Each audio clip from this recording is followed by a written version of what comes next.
பின்னாடி வந்து விஜய் வந்து ஒரு கிறிஸ்டின்ஸ், அதனால தான் லயோலா காலேஜ் மாணவர்கள் தான் விஜய்க்கு சப்போர்ட் பண்றாங்க அப்படின்னு ஒரு டாக் ஒன்று போகுது. அதாவது இது வந்து ரொம்ப ஒரு கேவலமான குற்றச்சாட்டா நான் பார்க்கிறேன். அதாவது ஒரு கட்சியை கொள்கை எதிரின்னு நீங்க அடையாளம் காட்டிட்டு அந்த கட்சியோடயே நீங்கள் கூட்டணி சேருவது அப்படிங்கிறது தாவேகாவின் தற்கொலை முடிவா தான் நான் இதை பார்க்கிறேன். சமீபத்தில் அமீர் அவர்களுக்கும் விஜய்க்கு எதிரான ஒரு மனநிலையில பேசிட்டு இருக்காரு. இதுல என்ன காரணம்? அதாவது அமீர் உடைய விஜய் எதிர்ப்பு அப்படிங்கிறது, அமீர் வந்து ஒரு திமுக சார்பானவருங்கிறது எல்லாருக்கும் தெரிஞ்ச விஷயம் தான். சீமான் இந்த தமிழ்நாட்டிலிருந்து அகற்றப்பட வேண்டிய ஒரு நபர். அப்போ அவர் பின்னால் திரண்ட அந்த 36 லட்சம் வாக்குகளை வந்து நம்ம மடைமாற்றம் பண்ணணும். விஜய் ரசிகர்களுக்கு வந்து ஒரு பெரிய அரசியல் புரிதல், பக்குவம், அறிவு எதுவுமே கிடையாது. விஜயை யார் விமர்சிக்கிறார்களோ அது யாராக இருந்தாலும் சரி, சந்திரசேகராக இருந்தாலும் சரி, விஜய் ரசிகனுக்கு எதிரி தான். ஆக்சுவலாக இப்போ நிறைய அந்த சர்வேஸ் வந்து எடுத்துட்டு இருந்தாங்க. இப்போ நீங்கள் கூட சொல்லியிருந்தீங்க லயோலா காலேஜ் அந்த சர்வேஸும் வந்திருந்து. இப்போ விஜய்க்கு ஆதரவாக தான் அந்த சர்வேஸ் வந்து வருது. இப்போ பின்னாடி வந்து விஜய் வந்து ஒரு கிறிஸ்டின்ஸ், அதனால தான் லயோலா காலேஜ் மாணவர்கள்லாம் விஜய்க்கு சப்போர்ட் பண்றாங்க அப்படின்னு ஒரு டாக் ஒன்று போகுது. அதாவது இது வந்து ரொம்ப ஒரு கேவலமான குற்றச்சாட்டா நான் பார்க்குறேன். அதாவது ஒரு சிறுபான்மை மக்கள் வந்து பல வகையில் வந்து என்ன பண்ணுறாங்க, தாக்கப்படுகிறார்கள். மன ரீதியாக பல்வேறு தாக்குதல்கள் நடக்கிறத நம்ம பார்க்குறோம். இப்போ என் கேள்வி என்னென்னா, விஜய் ஒருவேளை அவர் கிறிஸ்துவராக இல்லாமல் இருந்திருந்தா இப்போ இந்த சர்வே முடிவுகளை அப்படியே உண்மைன்னு ஏற்றுக்குவாங்களா? நிச்சயமாக ஏற்றுக்க மாட்டாங்க. அப்போ அதில் ஒரு உண்மை இருக்குங்கிறது தான் அடிப்படையான விஷயம். அதுக்கு அடுத்து அந்த சர்வேயை எடுத்தவர்கள் லயோலா கல்லூரியை சேர்ந்தவர்கள் கிடையாது. அந்த கல்லூரியில் படித்த முன்னாள் மாணவர்கள். புரியுதா இல்லையா? அவர்கள் கிறிஸ்துவர்களாக இருப்பார்களானா அதுவே டவுட்டு தான். அப்படி இருக்கும்போது அது விஜய்க்கு சாதகமாக இருக்குங்கிறதுனாலேயே வந்து இப்படி ஒரு குற்றச்சாட்டை எப்படி முன்வைக்க முடியும்? எல்லாத்துக்கும் மேலே இவங்க கடந்த காலங்களில் சர்வே எடுத்திருக்காங்க. அது பார்த்தீங்கன்னா அந்த ரிசல்ட்டுக்கு நெருக்கமாக வந்திருக்கு. அந்த அடிப்படையில் இவர்களுடைய அந்த சர்வேங்கிறது ஒரு கவனம் ஈர்ப்புக்குரியதாக மாறி இருக்கு. அதனால ஊடகங்கள் இன்னைக்கு முக்கியத்துவம் கொடுக்குறாங்க. அதுதான் அதில் உள்ள விஷயம். அது வந்து விஜய்க்கு வந்து இவங்க வெற்றி வாய்ப்பு இருக்குன்னு சொன்னாங்க, அதுக்கு வந்து இது காரணம் அப்படிங்கிறதெல்லாம் ரொம்ப ரொம்ப ஒரு கேவலமான விஷயம். சார் இப்போ இந்த அளவுக்கு வந்து விஜய் அவர்களுக்கு வந்து அந்த வெற்றி வாய்ப்பு வந்து இருக்கு சார். அப்படி இருக்கும்போது விஜய் அவர்கள் வந்து எப்படி வந்து பாஜகவோட கூட்டணி போவார்? ஸோ இதெல்லாம் வந்து சபரிசன் தான் பிளான் பண்ணி இந்த மீடியாக்களுக்கு வந்து இந்த செய்தியா வந்து கொடுக்குறான்னு சொல்லிட்டு இன்னொரு இந்த பேசும் பொருளா மாறுதே சார். இல்ல இது வந்து வதந்தி கிடையாது, அதுல எந்த மாற்றமே இல்லை. பட் நாம் விசாரித்த வகையில் அப்படி ஒரு பேச்சுவார்த்தை நடக்கிறதா தான் நானும் கேள்விப்பட்டேன். பொதுவாகவே பார்த்தீங்கன்னா விஜய் அரசியலுக்கு வந்த நாளிலிருந்தே அவர் வந்து ஒரு பிஜேபியுடைய பி டீமாக வந்து சித்தரிக்கிற முயற்சிங்கிறது தொடர்ந்து நடந்துகிட்டு இருக்கு. முக்கியமாக திமுக தரப்பில் அந்த இணைய கூலிப்படைகள் இதை தொடர்ந்து பண்ணிட்டு இருக்காங்க. இன்னொரு பக்கம் நாம் தமிழர் கட்சி, இந்த சாக்கடை துரைமுருகன் போன்ற பல பேர் இதை பேசுறதெல்லாம் நம்ம கேட்டிருக்கோம். ஆனால் இன்றைக்கு மிக சமீபத்தில் வந்த இந்த என்டிஏ கூட்டணியோட தாவேகா போகுதுங்கிறது இவர்கள் கிளப்பி விட்ட வதந்தி கிடையாது. அப்படி ஒரு முயற்சி நடக்குது. இன்னும் சொல்லப்போனால் இந்த செய்தி கசிய விடப்பட்டதே தாவேகா கூடாரத்தில் இருந்து தான். அப்படிதான் நான் பார்க்குறேன். இப்படி ஒரு செய்தி வந்து அப்படி வரட்டும், அது ஒரு பரபரப்பாக மாறட்டும், மக்களுடைய ரியாக்ஷன் என்னங்கிறத நம்ம பார்ப்போம் அப்படிங்கிற அடிப்படையில் கூட இந்த செய்தி வந்து கசிய விடப்பட்டிருக்கும் அப்படின்னு தான் நினைக்கிறேன். But what ever it is, என்னவாக இருந்தாலும் ஒரு கட்சியை கொள்கை எதிரின்னு நீங்கள் அடையாளம் காட்டிட்டு அந்த கட்சியோடயே நீங்கள் கூட்டணி சேருவது அப்படிங்கிறது விஜய்க்கு வந்து ஒரு பெரிய பின்னடைவை கொடுக்கும். சொல்லப்போனால் தாவேகாவின் தற்கொலை முடிவாக தான் நான் இதை பார்க்குறேன். இன்னைக்கு பல சர்வேக்கள் என்ன சொல்கிறாங்கன்னா, விஜய்க்கு வந்து இத்தனை % வாக்கு இருக்குது, 20 இருக்குது, 25 இருக்குது, 30 இருக்குங்கிறாங்க. இந்த வாக்கு சதவீதம்ங்கிறது விஜயினுடைய விசிலடிக்கும் ரசிகர்கள் மட்டும் கிடையாது. இந்த அதிமுக திமுகவுக்கும் மாற்றாக ஒருத்தர் வரணும்னு நினைப்பவர்களுடைய வாக்குகளும் அதுக்குள்ளார இருக்கு. அதுக்கப்புறம் பாஜக போன்ற மதவாத சக்தி இந்த நாட்டில் நுழைஞ்சிடக்கூடாது என்ன, அப்போ அதற்கு வந்து ஒரு பிளாட்ஃபார்ம் அமைச்சு கொடுத்த அதிமுகவை இந்த தேர்தலில் தோக்கடிக்கணும், ஆர்எஸ்எஸ் கைக்கூலியாக மாறின நாம் தமிழர் கட்சியை தோக்கடிக்கணும்னு நினைக்கிறவர்களுடைய வாக்குகளும் இதுக்குள்ளார இருக்கு. அப்படி இருக்கும்போது நீங்கள் திடீர்னு பாஜகவோட கூட்டணின்னு போனீங்கன்னா இந்த வாக்குகள் எல்லாமே கண்டிப்பாக உங்களுக்கு போகாது. அது அப்படி திமுகவை நோக்கி நகர்ந்து போயிடும். ஸோ இதையெல்லாம் விஜய் வந்து மைண்டில் வச்சு அந்த முடிவை எடுக்கணும். ஆக்சுவலாக நீங்கள் நிறைய நேர்காணலில் வந்து சொல்லியிருப்பீங்க சார், விஜய்க்கு வந்து அந்த தமிழ் சினிமாவில் இருக்க ஆட்கள் வந்து எதிரான ஒரு மனநிலையில தான் இருக்காங்க அப்படின்னு சொல்லிட்டு. இப்போ இந்த விஜய் சங்கீதா அந்த விவாகரத்து செய்திக்கு அப்புறம் நிறைய பேர் வந்து விஜய்க்கு இன்னும் இந்த எதிராக அந்த கத்தி வீசுறது தான் நம்மளால பார்க்க முடியுது. இப்போ சமீபத்தில் அமீர் அவர்களுக்கும் விஜய்க்கு எதிரான ஒரு மனநிலையில பேசிட்டு இருக்காரு. இதுல என்ன காரணம் சார் அமீர் அவர்கள் விஜய்க்கு எதிராக பேசுறது? அதாவது அமீருடைய விஜய் எதிர்ப்பு அப்படிங்கிறது, அமீர் வந்து ஒரு திமுக சார்பானவருங்கிறது எல்லாருக்கும் தெரிஞ்ச விஷயம் தான். ஸோ அதனால அவர் விஜய்க்கு வந்து ஒரு எதிரான நிலைப்பாட்டில் அவர் இருக்காரு. அதுக்கடுத்து பார்த்தீங்கன்னா, இப்போ ஏற்கனவே நான் சொன்னது தான். நான் வந்து பார்த்தீங்கன்னா, நடிகர்கள் அரசியலுக்கு வருவதை நான் ஆதரிக்காத ஒரு நபர், கடுமையா எதிர்த்தேன். ஆனா இந்த தேர்தலில் தாவேகாவை ஆதரிப்பதற்கு எனக்கு வந்து ஒரு நியாயமான காரணம் இருக்கு. ஒரு வலுவான காரணம் இருக்கு. சீமான் இந்த தமிழ்நாட்டிலிருந்து அகற்றப்பட வேண்டிய ஒரு நபர். அப்ப அவர் பின்னால் திரண்ட அந்த 36,00,000 வாக்குகள வந்து நம்ம மடைமாற்றம் பண்ணணும். அந்த வாக்குகள் திமுக, அதிமுக மீது அதிருப்தி அடைந்த கூட்டம் போட்ட வாக்குகள். அவங்க மீண்டும் அந்த பக்கம் போமாட்டாங்க. அப்ப இன்னொரு ஃபோர்ஸ் வந்துச்சுன்னா, அந்த பக்கம் இது நகர்வதற்கு வாய்ப்பு இருக்கு. அந்த அடிப்படையில தான் நம்ம தாவேகாவ ஆதரிக்கிறோம். இன்னொரு பக்கம் பிரதான கட்சிகளில் ஒன்றாக இருந்த அதிமுக இன்னைக்கு பாஜகவுடைய அடிமையா மாறிடுச்சு. நாம் தமிழர் கட்சியைப் போலவே அதிமுகவும் தமிழக அரசியலிருந்து அகற்றப்பட வேண்டிய ஒரு கட்சின்னு இப்ப நமக்குன்னு ஒரு நிலைப்பாடு இருக்கு. அமீரை பொறுத்தவரைக்கும் பார்த்தீங்கன்னா, அவர திமுக ஆதரவானவர். அந்த ஒரு ஆஸ்பெக்ட்லயே அவர் தொடர்ந்து வந்து விஜய எதிர்க்கிறாரு. பட் அதே நேரம் அமீருடைய கருத்துல பல்வேறு உண்மைகளும் இருக்கு. அதையும் நம்ம வந்து கருத்துல எடுத்துக்கணும். ஆக்சுவலா விஜய்க்கு வந்து முதல்ல இந்த சர்க்கார் பிரச்சனை நடக்கும் போதெல்லாம் அவர் தான் வந்து குரல் கொடுத்தேன்னு வந்து சொல்றாரு சார். என்னைக்கு வந்து விஜய் வந்து ஜோசப் விஜய்ன்னு சொன்னாரோ, அப்பவும் அமீர் அவர்கள் வந்து விஜய்க்கு ஆதரவா தான் குரல் கொடுத்திருந்தார் சார். விஜய் அவரோட அந்த நிலைப்பாடுகள் சரியில்ல. அதனால வந்து விமர்சனம் வந்து அமீர் அவர்கள் வந்து பண்றாரு சார். ஆனா தொடர்ந்து வந்து வெறுமனே ஒரு டைரக்டரா மட்டும் இல்லாம, மக்கள் சார்ந்த பிரச்சனைக்கும் வந்து குரல் கொடுத்துட்டு இருக்காரு சார். அப்படி இருக்கும்போது இந்த மோதல் வந்து தாவேக்கனர் வெர்சஸ் அமீரா மாறுதே சார். அதாவது ஒண்ணு தெரிஞ்சுக்கங்க, விஜய் ரசிகர்களுக்கு வந்து ஒரு பெரிய அரசியல் புரிதல், பக்குவம், அறிவு எதுவுமே கிடையாது. இப்ப என்ன எடுத்துங்க, நான் கடந்த சில மாதங்களா விஜய்க்கு தான் நான் வந்து பெரிய அளவுல நான் என்னுடைய ஆதரவு தெரிவிச்சேன். என்னுடைய நிலைப்பாடும் அதுவாகத்தான் இருந்தது. இப்போ ஒரு போன வாரம் பார்த்தீங்கன்னா, இவர் தாவேகா வந்து என்டிஏ கூட்டணிக்குள்ள போகுதுங்கும்போது நான் கடுமையா ஒரு 3, 4 ட்வீட் போட்டேன். அது உங்க எல்லாருக்குமே தெரியும். ரொம்ப கடுமையான வார்த்தைகளால் வந்து விஜய்யையும், தாவேகாவையும் நான் விமர்சனம் பண்ணுனேன். உடனே பார்த்தீங்கன்னா, விஜய் ரசிகர்கள்லாம் அதுக்கு முன்ன வரைக்கும் நமக்கு ஆதரவாக கருத்து தெரிவித்த விஜய் ரசிகர்கள்லாம் திடீர்னு என்னை வந்து கடுமையா தாக்க ஆரம்பிச்சுட்டாங்க. அதுல ஒரே ஒரு ட்வீட் வந்து என்னை ரொம்ப கவர்ந்தது.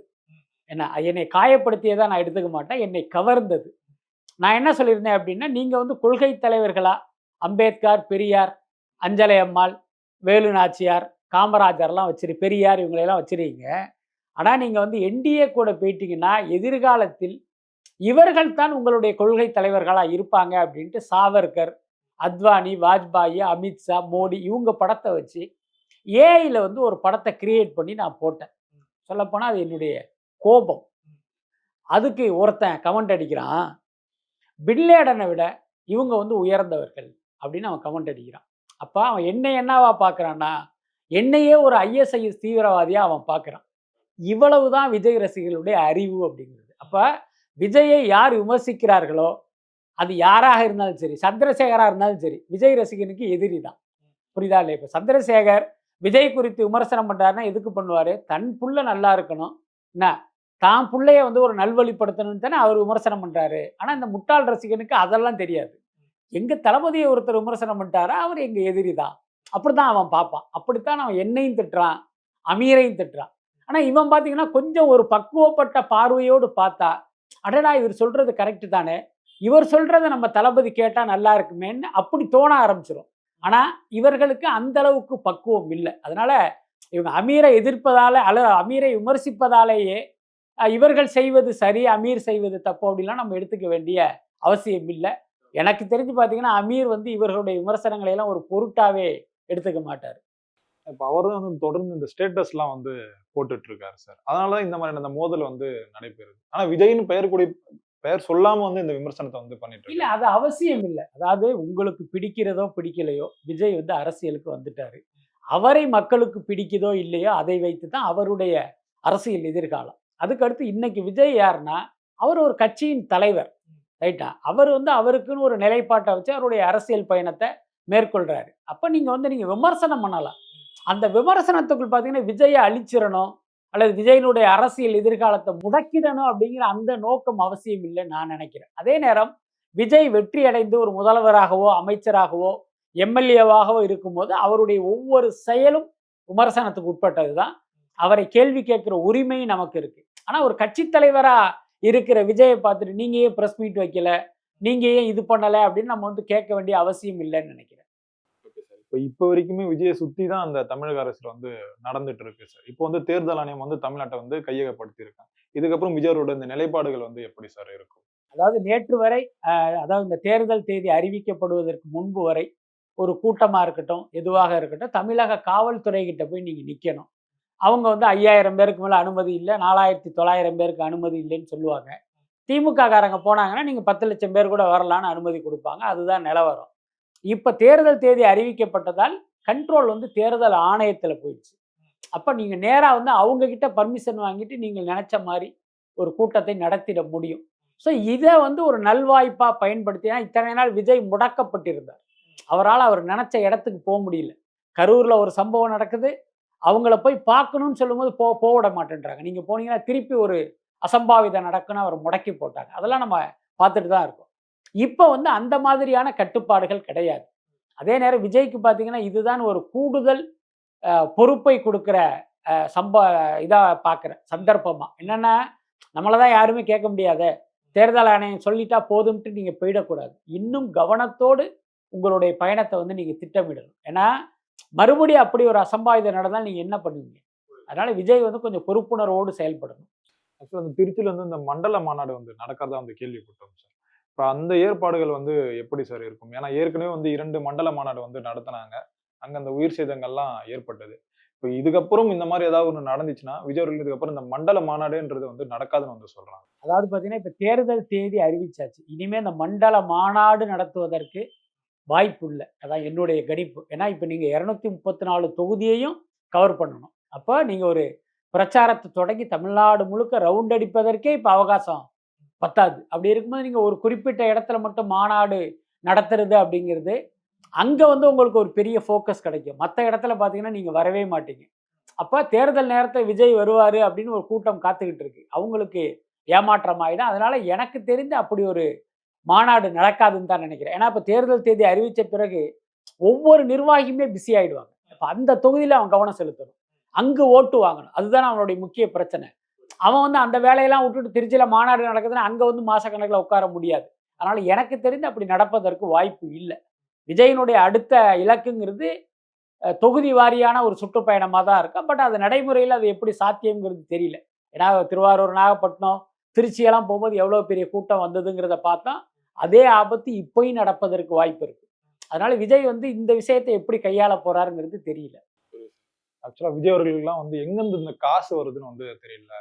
ஏன்னா தொடர்ந்து வந்து கட்சிக்காக வந்து செலவு பண்ணிட்டே இருக்காங்க. இப்ப இந்த சிபிஐ விசாரணைலாம் போகும்போது, விஜய் வந்து இந்த கரூர் பிரச்சனையில வந்து கைது செய்யப்படுவாங்கன்னு தான் சார் சொல்லிட்டாங்க. ஆனா விஜய் அவர்கள் வந்து சாட்சியா தான் அதுல சேர்த்திருந்தாங்க. ஆனா இன்னொரு புறம் வந்து என்ன சொல்லணும்னா, விஜய் கைது படுறது வந்து உண்மதான். ஆனா இந்த காரணத்துக்காக இல்ல.